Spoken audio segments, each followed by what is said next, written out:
It's time to read. It's time to read. It's time to read. It's time to read. Time to read. It's time for some fun. Time to read. We're getting overjoyed.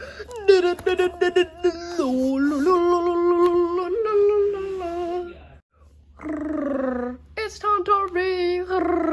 It's time to read. It's time to read. Captain Underpants and the incredibly naughty cafeteria ladies from outer space.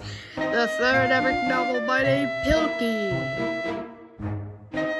Hello, it's us again. Before you read this book, there's some things you should know. So Helen and I created this information pamphlet to fill you in on the details. Please don't let this comic fall into the wrong hands. A George Beard and Harold Hutchins presents Wordy Wars, Episode 1, The Phantom Principal. A long time ago, in an elementary school so far away, there were two cool kids named George and Harold. Ruled, me too. They had an evil principal named Mr. Crump who was strong in the ways of the Force, blah blah.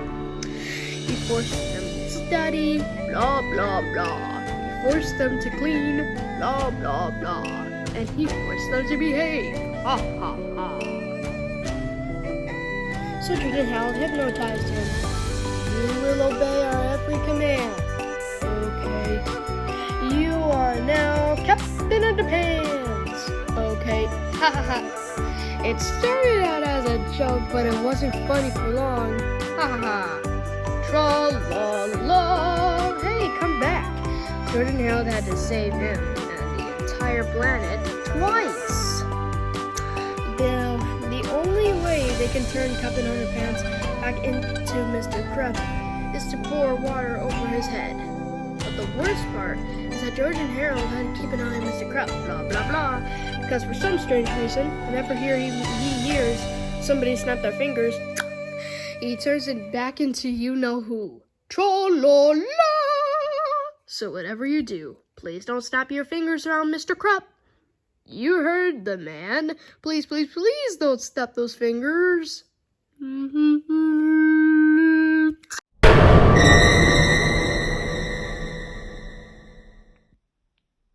This has been a public service announcement from George and Harold, who still deny everything. Enjoy the new movie of Captain Underpants. Treehouse Comics Inc. This is George Beard and Harold Hutchins. George is the kid on the left with the tie and the flat top. Harold is the one on the right with the t-shirt and the bad haircut. Remember that now. If you're looking for a few words to describe George and Harold, you might think come up with kind, funny, smart, determined, and deep. Just ask their principal, Mr. Crab. He'll tell you that George and Harold are kind of funny looking, smart attacks who are determined to drive everybody off the deep end. But don't listen to them. George and Harold are actually very clever and good-hearted boys. Their only problem is that they're fourth graders.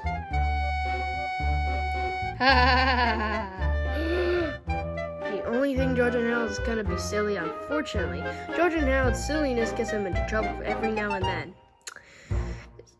Sometimes it gets them into a lot of trouble. And one time it got them in so much trouble it almost causing the entire Earth to be destroyed by an army of giant evil zombie nerds. But before I can tell you that story, I have to tell you this story.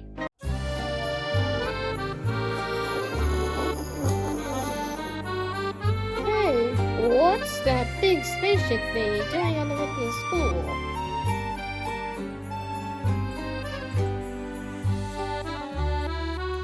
First, we must find a way to unflower the school. Then we will turn all the children into giant superpowered evil zombie nerds. Finally, we will use them to take over the world. Silence, you fools. If our plan to work, we must wait until the never covenant. In the meantime, we will watch their every mood on our telescope. Meow. There it is again. I distinctly heard a cat and a dog in here. We didn't hear anything. I must be hearing things again. Maybe you should leave to go see a doctor. I can't. Today is the day of big volcano experiment. Baking soda is also called sodium bionate. Meow. Did any of you children just hear, never mind. Now watch what happens when you pour vinegar into a baking soda. Oops, I guess I used too much baking soda. How did you do that? Well, the vinegar acts as a liberating agent which releases the gasoline combining regular element of the sodium radical. Meow. Excuse me, children. I've gotta go to see the doctor. Are you thinking what I'm thinking? I think I'm thinking what you're thinking. We just add a box of baking soda and a bottle of vinegar to this recipe, and whoever makes these cupcakes will get a big surprise. Let's add 2 boxes of baking soda and 2 bottles of vinegar to a recipe. That way, they'll get an even bigger surprise. Good idea. Oh, look! Today's Mr. Cup's birthday, and he'd like to make us a batch of cupcakes just for him. Isn't that cute? I've got an idea. Why don't we surprise him to make cupcake for the whole school? Good thinking. Let's see now. This recipe serves 10, and we have about 1,000 students at factory in this school. So we need 100 eggs, 150 cups of flour, 200 boxes of baking soda, 7 quarts of green food coloring, 56 of butter, 150 cups of sugar, and let's see. Oh yeah, 200 bottles of vinegar.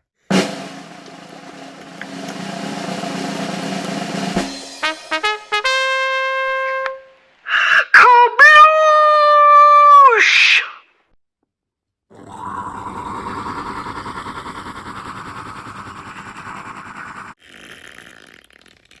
Uh-oh, somebody tells me that lunch ladies made more than just one batch of Mr. Cup's crispy cupcakes. But that was their idea, not ours. Speaking of ideas, I got a good one. What? Run! Isn't it your birthday? But it wasn't even my birthday. We know we have nothing to do with this. We think it was those 2 awful boys, George and Harold. Well, duh, of course it was George and Harold. But do you have any proof? Proof? Why, George and Harold are always playing tricks on us. Every day they change the letters around at our lunch sign. They put pepper in the napkin dispers and unscrew the caps on the salt takers.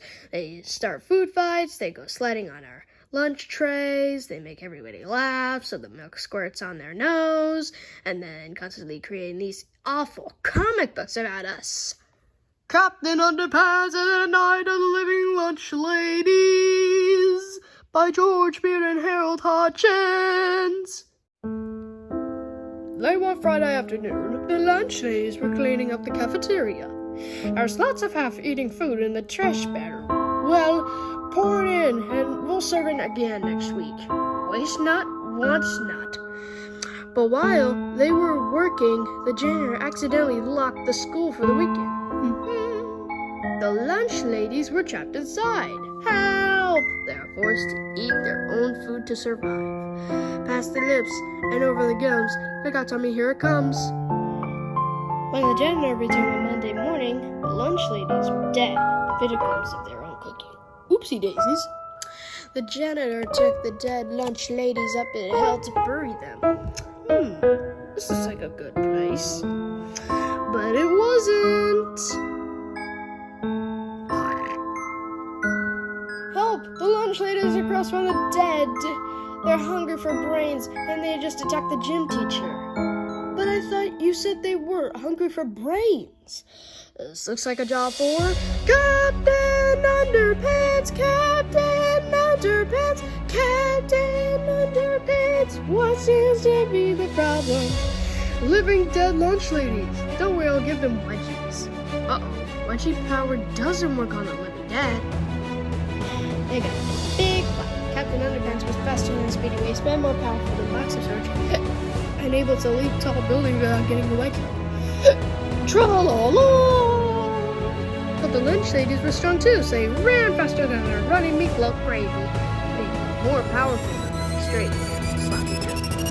And they could leap tall buildings with the grassy after effects of their textile gym carnage. Soon they were all on top of the building.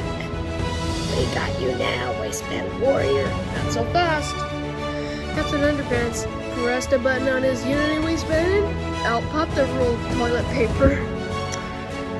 Even the living dead can't escape the toilet paper justice.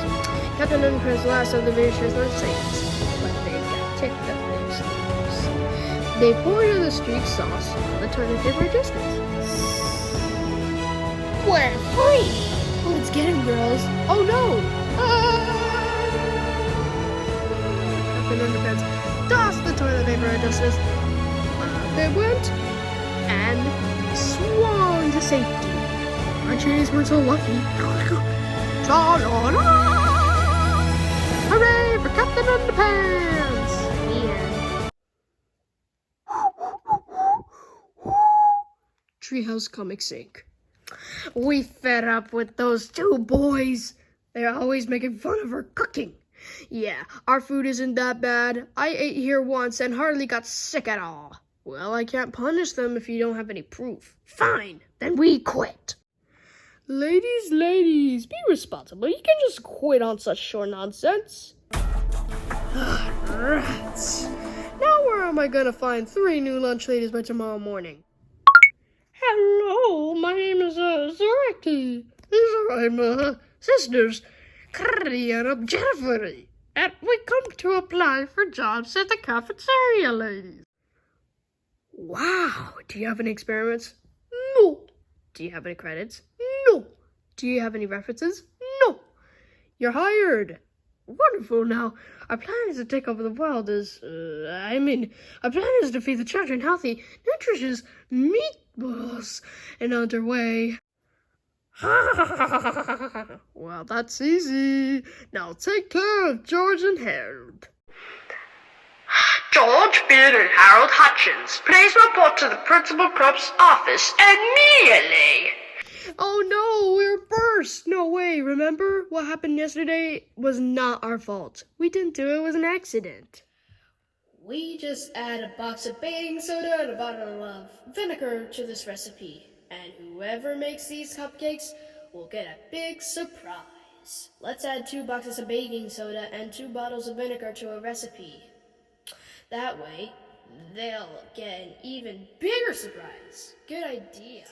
I can prove it, but I know your boys are responsible for yesterday's disaster. I'm gonna punish you by taking away cafeteria privileges for the rest of the year. No more cafeteria food for you too. No more cafeteria food? I thought he said we're gonna punish us. Yeah, maybe if we're really bad, they'll take our homework privileges too. I heard that! From now on, your boys are gonna have to pack your own lunches and eat in my office, so I can keep an eye on you. Rats! But we didn't do it! We didn't do it! Too bad, bub. Boy, this is probably the first time we've gotten in trouble for something we didn't do. Unless you count all those times we didn't do our homework. Oh yeah. I'll trade you half of a peanut butter and gummy worms sandwich. For half, a tuna salad with chocolate chips and miniature marshmallow sandwich. Sure, you don't want some barbecue sauce on that? You kids are disgusting. What's for dessert? Hard-boiled eggs dipped in hot fudge and Skittles. Ugh, I can't stand it anymore. You know, Now that Mr. Krupp is gone, we could run to the cafeteria and change the letters around the lunch sign. Cool. What's going on here? It looks like somebody already changed the sign. Forget the sign. Look at everybody. They're changed. Look, they're wearing broken eyeglasses, held together with masking tape, and they all got vinegar pocket predators. They all turned into nerds. And look at their skin. They're all gray and clammy. That could only mean one thing. They're zombie nerds? I'm afraid so. Let's just hope they're friendly. Whoever is a friendly zombie nerd. I'm afraid. There's no time to be afraid. We got to get to the bottom of this. That's what I'm afraid of. Look at those funny ear things. They're all drinking evil zombie nerd mistakes and transferring before our very eyes. It won't be long now. Tomorrow we'll feed them super evil rapid growth juice. Then they will grow to the size of extra trees. Exactly. Then we are unleash our giant evil zombie nerd upon the earth. And soon the planet will be ours. We've got to tell Mr. Krupp about this, right? But first we got to get rid of that super evil rapid growth juice. What should we do with it? Let's pour it out the window. That way it don't get in again. Good idea. You know, Mr. Krupp is never going to believe that since we're cafeteria ladies from outer space, I turn everybody into evil zombie nerds. Sure, he believes us. He's got to believe us. I hope he believes us. This is the most ridiculous story I've heard. But it's true, yeah. Everybody in this entire school is an evil zombie nerd. The kids, the teachers, everybody. All right, I'll prove it to you. She's dressed like a nerd. She's always dressed like that. But she's gray and clammy and reeks of fishy zombie to death. She's always smells like that. And she's always gray and clammy too. Must destroy Earth. Gotcha! Ugh. See, Mr. Krupp? We told you they were space guys. You fools! Uh-oh. That evil space guy just snapped his fingers. Now, Mr. Krupp is turning into you-know-who. Hey, wait a second. Tentacles don't have fingers. You can't snap a tentacle.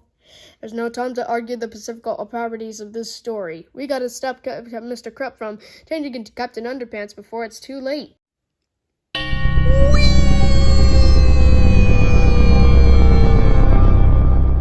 You wanna get out of this kitchen? You gotta go through us. I sure hope we don't give resort to the incredibly graphic violence. Me too.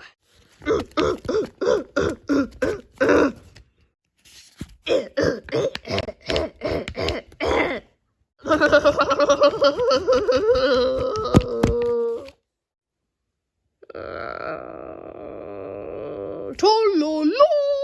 I'm here to find the truth, justice, and all the pretty skunk and cockney. Where were you back in chapter 15, where we needed you? I was at the shoe store ordering a cheeseburger. Zombie nuts! Destroy Captain Underpants and his little friends, too. Must destroy Underpants, must destroy Underpants. Oh no, what are we gonna do now? To the underwear cave. There's no underwear cave, really. Well, let's just climb up the ladder instead. Well, we're safe now. Yep, that's for sure. Hey, what's that big spaceship thing you're doing on a roof to the school? And where did that super evil, rapidly growing dandelion come from? We have no idea how that happened. Yeah, absolutely no idea at all. We got you now! Look! There's a cartoon of anti-evil zombie nerd juice. How convincing! And look at this. A carton of era nasty self-destruct. Now this can be handy. And look what I found. A whole carton of extra strength superpower juice. Hey, give me that. Step away from the refrigerator and get into the jail cell. You young bunny earthlings are very fortunate. You will get the witness and discharge of your plan for the safety of the jail cell. Afterward, you will have the honor of being under absent space cabbies. Oh man, quickly class, get me the carton of super evil rabbit growth juice from the refrigerator. We can pour it into our space gun and shower, and upon our evil zombie nerds. Soon, Earth will be ours.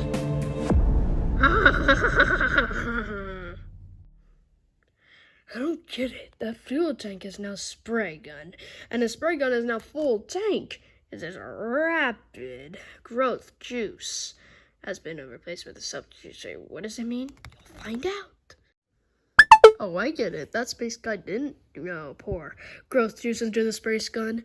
He powered self with this spray juice into a full tank. Yep. And that means this spaceship thingy is gonna explode into a million of pieces. Right. Hey, we're in the spaceship thingy. What's gonna happen to us? We have sacrificed ourselves to save the world. I'm afraid we're not gonna make it. Of course we'll make it. We got wedgie power on our side. Look, we can sing safe to safety on this.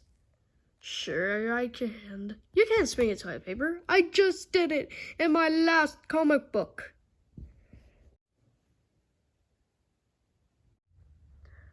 Let's swing out of here before the spaceship explodes. The toilet paper will hold you. It's not strong enough. Sure it is. It's stupid. Ah! Hallelujah! We're not gonna die. We're not gonna die. Or maybe we are. Oh man, we could have gotten killed in a cool exploding spaceship, but instead we're gonna be eaten by a dandelion. How humanity? Yeah, people are gonna be good vertebrates. Help me!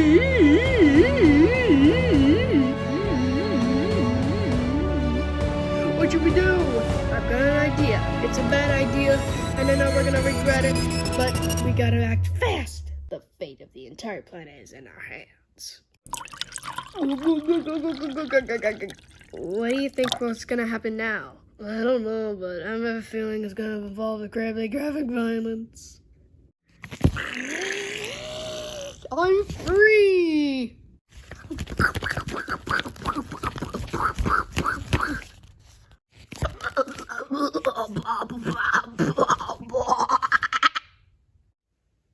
Oh, how are we gonna get to control the evil zombie nerds? How will we change them back to normal?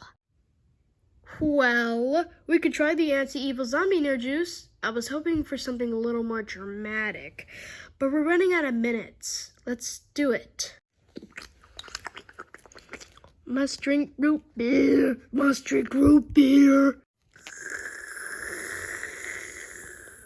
But I'll lose my superpowers if I put on my clothing. The power of underwear must be. Just put on the clothes, bub. Now all we can do is wait. Wait and hope that everybody returns to normal. Hooray! It's great to have everything back to normal. Yep, that's for sure. But back to normal probably wasn't the best choice of words.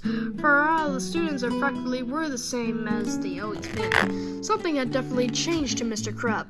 Because that day on, whenever he hears the sounds of finger snapping, Mr. Krupp was not the only turning back into you-know-who, but he also had extra-strength superpowers. And if you were hard for George and Harold to keep up with him before, well, you ain't seen nothing yet. Oh no! Here we go again! Tra-la-la!